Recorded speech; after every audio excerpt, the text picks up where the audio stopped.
Helena Kolbaniskova é ucraniana e mora na Alemanha. E foi condenada por um juiz da cidade de Colônia a uma multa de cerca de $964, são 900 euros. Na verdade, o juiz queria, inicialmente, ele a condena à prisão. Mas aí, considerando que ela está desempregada e tem filhos, ele falou, não vai para a cadeia, vai pagar uma multa de 900 euros. E aí, 900 euros hoje dá mais de 5 mil reais, quase 6 mil reais, né? E aí, por que ela foi condenada? Ela foi condenada porque disse que a Rússia está ajudando a acabar com a guerra na Ucrânia. Isso numa manifestação ali, pequena. E aí, o juiz decidiu que Helena Kolbasnikova representa uma ameaça à paz pública por ter feito um discurso em um protesto pró-Rússia. Esse protesto os alemães têm feito. Não são nem exatamente pró-Rússia, mas são contra o envolvimento da Alemanha na guerra da OTAN contra a Rússia. A Alemanha, claro, faz parte da OTAN. E aí, o tribunal em Colônia emitiu esse veredito decidindo que ela estava tornando-se um perigo, uma ameaça à paz pública na Alemanha. Esse protesto foi no ano passado, hein? Vale notar. E a Kolbasnikova disse que a invasão da Ucrânia pela Rússia era necessária e disse a um canal de televisão, ali no protesto, que a Rússia não é um agressor. Um juiz determinou que esses comentários da mulher de 48 anos eram evidências suficientes para mostrar que ela havia violado as leis alemãs. Não é porque ela fez um comentário sobre uma situação internacional. Se ela tivesse dito... ela é ucraniana, hein? Detalhe, ela é ucraniana. Se ela tivesse dito não, o Zelensky está com toda a razão. Não haveria problemas. E mais, se ela tivesse elogiado o Zelensky ou elogiado o Putin, o que ela não fez, mas ainda que tivesse, não é a Alemanha uma democracia, um símbolo de democracia? Uma senhora num protesto contra o envolvimento da Alemanha na guerra, e são vários, na Itália, na França, na Inglaterra, na Alemanha, são vários os protestos contra, mais do que o envolvimento na guerra, contra a percepção, que de resto é óbvia, de que esses países importantes estão hoje reduzidos à condição de vassalos dos Estados Unidos. São estados vassalos de Washington. Inclusive a Itália.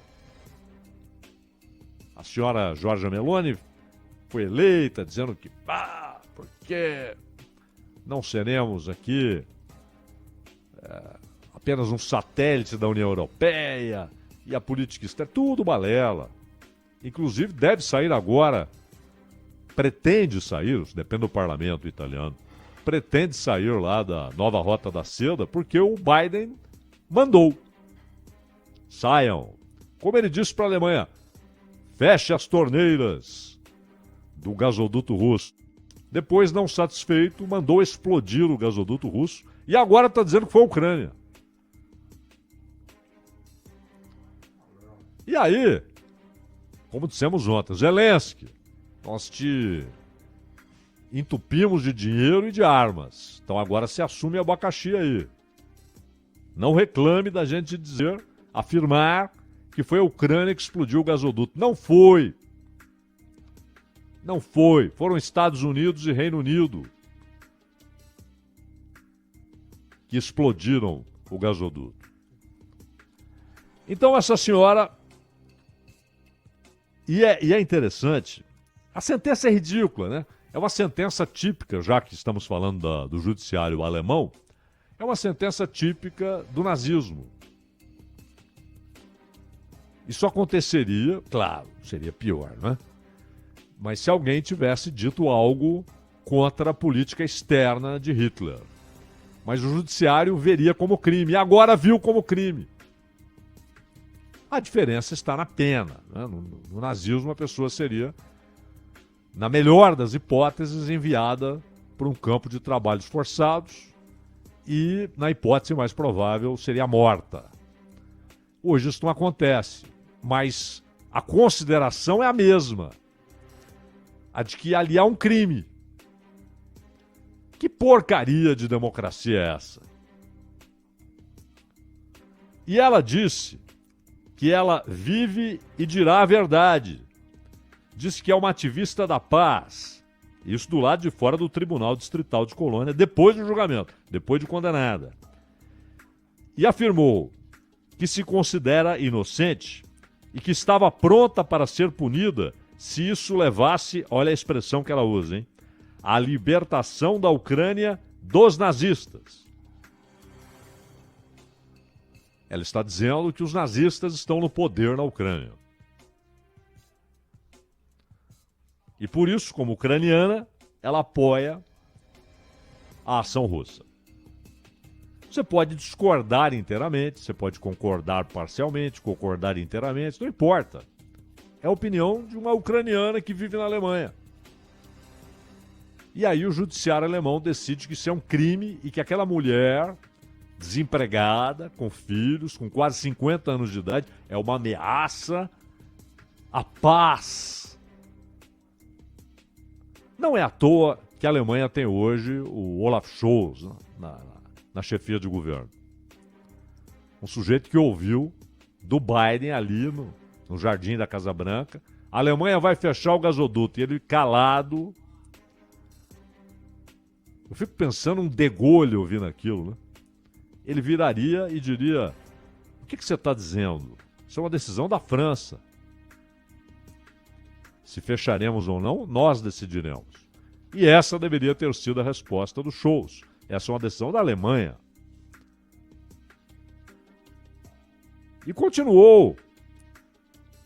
Inclusive, a mando dos Estados Unidos tentou fazer o Brasil fornecer munição para os Leopardos, né, os tanques que foram mandados para a Ucrânia, tanques alemães. Não é por acaso que há esse tipo de posição de uma ucraniana. Porque o que ela está enxergando é que o povo ucraniano é vítima de uma grande ação internacional, e ela menciona 2014, os ataques das forças ucranianas contra Donbás, Donetsk, ataques que começaram a ser feitos depois do golpe de Estado organizado pelos Estados Unidos, com participação direta da senhora Victoria Nuland, que inclusive admitiu no Senado dos Estados Unidos que seu país instalou na Ucrânia laboratórios biológicos e não foi capaz de negar que esses laboratórios podem produzir armas biológicas. Houve um golpe. E pouco depois desse golpe, há a chegada ao poder do Zelensky, que basicamente ficou com as seguintes opções: você vai aderir e permanecer, ou você não vai aderir e será removido, de qualquer maneira. E quando ela fala em nazistas, ela está se referindo ao fato de que hoje o regimento, não é mais batalhão, é regimento, Azov, está integrado ao Ministério da Justiça da Ucrânia. E agora, paralelamente a isso, descobrem finalmente o documento do FBI que fala que Biden, enquanto vice-presidente de Barack Obama, recebeu 5 milhões de dólares da Ucrânia, assumiu responsabilidades no governo Obama referentes à liberação de recursos para a Ucrânia, empregou seu filho Hunter Biden, sem nenhuma experiência, em uma empresa que lhe pagava $1 milhão por ano, e o próprio FBI atesta aquilo que saiu na imprensa, que Biden condicionou a liberação de $1 bilhão para a Ucrânia, dinheiro dos Estados Unidos, condicionou a remoção de um promotor que estava investigando a empresa onde seu filho trabalhava na Ucrânia. O promotor foi removido, o dinheiro foi liberado. Isso veio à tona quando houve a descoberta daqueles e-mails do Hunter Biden. E aí, o grande papelão da imprensa dos Estados Unidos, que escondeu, jogou para debaixo do tapete e abraçou rapidamente a ideia de que era uma conspiração russa contra o Joe Biden, que já era então candidato à presidência dos Estados Unidos em 2020, quando isso veio à tona. É um jogo muito pesado e é interessante, Ronald, Guilherme e todo mundo que está com a gente, é interessante o que está acontecendo na Europa e com a imprensa europeia, né?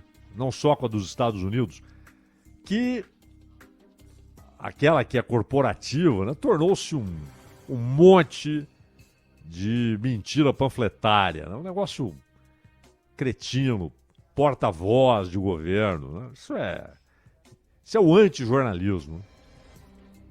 E aí... e no Brasil é interessante como muita gente fica oriçada quando sai algo na imprensa europeia falando do Brasil, como se aquilo, ou na imprensa dos Estados Unidos, como se aquilo fosse a palavra final sobre o assunto. E aí o L'Express diz que o Lula ignora o Zelensky, não quer saber do Zelensky, e, no entanto, faz homenagens ao Maduro. Não é? E aí muita gente reproduziu esse raciocínio. Primeiro, o Brasil, por intermédio de seus diplomatas, o Brasil acertou o encontro do Lula com o Zelensky no Japão. Para um domingo, dia do encerramento da cúpula do G7. Quem não compareceu ao encontro foi o Zelensky, que depois ainda tentou ser irônico, dizendo que o Lula deve ter ficado decepcionado por ele, Zelensky, não ter se encontrado com o presidente brasileiro. Ou seja, ali não foi o Brasil, ou particularmente o Lula, o responsável por não ter ocorrido o encontro. O Zelensky não foi. Inclusive, quando houve a informação, vai atrasar. Aí o Lula conversou com dirigentes do Vietnã. E depois, então, ficou esperando o Zelensky, que não veio, não apareceu. Agora, de fato, fazer loas ao Maduro, né, é um negócio sem pé nem cabeça. Mas também é sem pé nem cabeça loas ao Zelensky, que são sem pé nem cabeça, mas o Maduro calou toda a mídia de oposição. Lamentavelmente, o Zelensky fez a mesma coisa. Canais de televisão foram fechados, os que eram de oposição, jornais desapareceram ou aderiram ao governo. Não havia alternativa. Fez a mesma coisa. Até mesmo os integrantes do clero ortodoxo foram perseguidos, inclusive algumas das principais autoridades ortodoxas na Ucrânia, hoje convivem com uma tornozeleira eletrônica. Não porque tenham sido condenadas essas pessoas, mas porque são vistas como perigosas, porque fazem parte de um clero ortodoxo que, de certa maneira, estabelece ali um vínculo, um ponto de convergência entre muitos ucranianos e muitos russos. Embora na Ucrânia haja mais católicos romanos do que ortodoxos, mas há uma população ortodoxa importante. Então, se é descabida a loa ao Maduro, é descabida a loa ao Zelensky. Como é descabida qualquer loa ao Putin. Isso que o juiz na Alemanha resolveu fazer, o Putin e o Zelensky fazem. Se alguém começa a falar contra a guerra na Rússia, há punição, há perseguição, pode haver até prisão. Na Ucrânia também. Agora, na Alemanha, que não está em guerra, e trata uma senhora que deu a sua opinião, e detalhe, com mais direito de qualquer outra ao redor, porque ela é ucraniana, só não foi presa porque está desempregada e tem filhos. Mas recebeu uma multa que ela, aliás, já disse não pode pagar. Não tem dinheiro para pagar. E o que chama a atenção, a maneira, inclusive, como a imprensa alemã trata o assunto, né? Debochando da mulher, né? Inventando rótulos. E quando ela diz, ela fala do combate aos nazistas na Ucrânia, imediatamente vem a Deutsche Welle para dizer, olha, a mesma narrativa dos russos.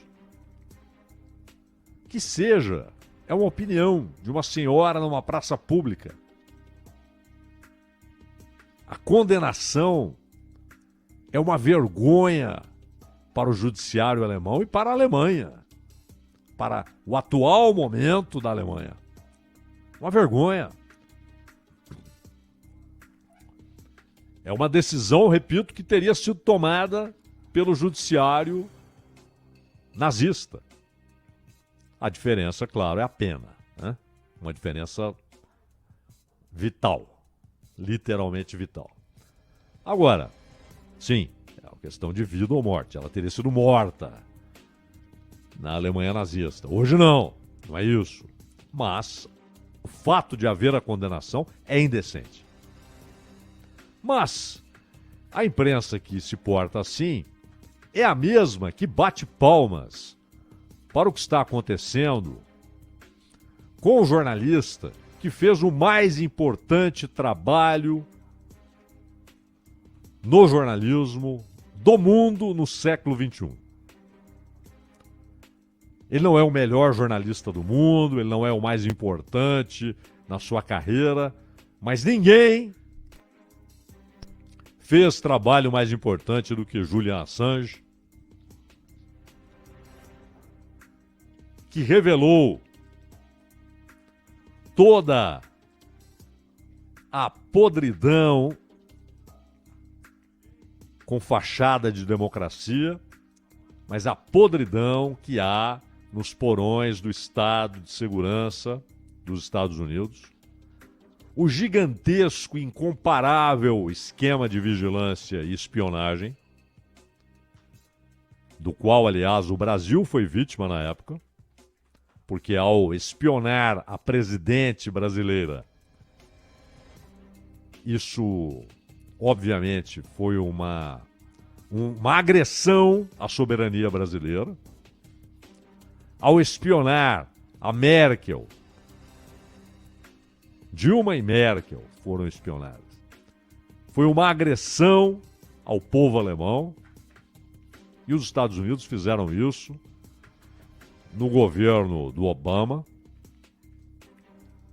Fizeram antes, continuaram fazendo depois dos pedidos de desculpa, porque veio à tona. O sujeito que trouxe informações da NSA, Edward Snowden, se for para os Estados Unidos, corre o risco até de condenação à morte por traição. E ele está na Rússia, e não era o país que ele teria escolhido, mas era o país onde ele sabia que não seria preso e não seria extraditado. E um país que não sofreria pressões para extraditá-lo. Tentaram até pressionar, mas o Putin disse não. E ele é vigiado na Rússia, claro. Também pelos russos. Mas, se voltar para os Estados Unidos, corre o risco de ser condenado à morte. O Trump não teve coragem de levar adiante seu plano inicial de perdoar o Snowden. Porque quando ele levantou essa hipótese, ele era presidente, dentro do próprio Partido Republicano, disseram ao Trump: se você fizer isso, não conte com financiamento para a reeleição, não conte com apoio financeiro lá, as campanhas são bancadas pela iniciativa privada. Isso foi dito ao Trump. Se perdoar o Snowden, porque republicanos e democratas são a mesma coisa quando se trata de política externa. A mesma coisa. As diferenças estão em questões internas. Você tem dissidências aqui e ali, mas basicamente ambos estão abraçados com o estado de segurança e com os trabalhos perante a Constituição dos Estados Unidos ilegais, feitos pelo FBI, pela CIA, pela NSA e pela inteligência militar. E Julian Assange foi o cara que tornou essas informações do Snowden públicas, mas fez muito mais do que isso. Quando ele começou a trazer informações sobre paraísos fiscais, conta de governantes corruptos, a imprensa bateu palmas. Ganharam um Pulitzer com base no trabalho do Assange. Gente que nunca fez uma investigação no seu trabalho de jornalista. Ganhou o Pulitzer por causa do trabalho do Assange.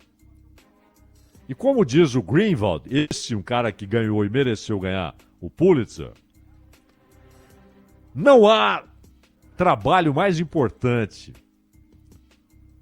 no século XXI, no jornalismo ocidental, do que aquele que foi feito pelo Assange. Pode haver tão importante quanto, mas mais importante não. Só que quando o mesmo Assange mostrou ações ilegais de Hillary Clinton como secretária de Estado, a imprensa americana voltou-se contra Assange, começaram a persegui-lo, tanto o governo dos Estados Unidos quanto a imprensa americana. A imprensa da Europa Ocidental abraçou a causa contra Assange, principalmente no Reino Unido. Uma vergonha. Guardian, BBC, mergulharam na mesma lama em que já estavam New York Times, Washington Post, NBC, todos contra Assange, ou seja, todos contra o jornalismo. Jornalistas. E nenhum deles está levantando a voz para a extradição, que agora está mais próxima do que nunca. Ele pode pegar 175 anos, ou seja, prisão perpétua na prática nos Estados Unidos. O Assange, o Snowden pode ser condenado à morte. Talvez, segundo alguns advogados, porque eles estão usando contra ele uma lei de 1917, A mesma lei usada contra Snowden. 1917. Talvez seja possível usar algumas brechas para que a condenação não passe de 8 anos. Não importa. Se forem 8 dias, será a mesma vergonha. A mesma vergonha do governo do Reino Unido, do judiciário britânico, do governo dos Estados Unidos e da imprensa de ambos os países. Principalmente esses dois, Estados Unidos e Reino Unido. Eu digo ambos porque, embora tenha reflexo na França, na Itália, na Alemanha, mas ninguém atacou mais Assange do que a imprensa dos Estados Unidos e a imprensa do Reino Unido. Então é ruim o cenário internacional, porque acelerados no poder. Existem governos sob o comando de acelerados, governos importantes, e nesses casos não há melhor oposição mais forte e perigosa para esses acelerados do que a imprensa. Quando grande parte da imprensa se rende e torna-se porta-voz desse estado de coisas, há muitos valores importantes correndo riscos. Ronald. Bandeirantes acontece, logo mais tem o podcast Entendendo a Notícia, esse conteúdo que você acabou de ouvir e que fica disponibilizado para você nos principais agregadores de podcast, no nosso site, tem também no Bandplay, no YouTube, no Facebook e nas nossas redes sociais. Daqui a pouquinho tem a participação ao vivo do Milton Neves aqui. Rede Bandeirantes de Rádio.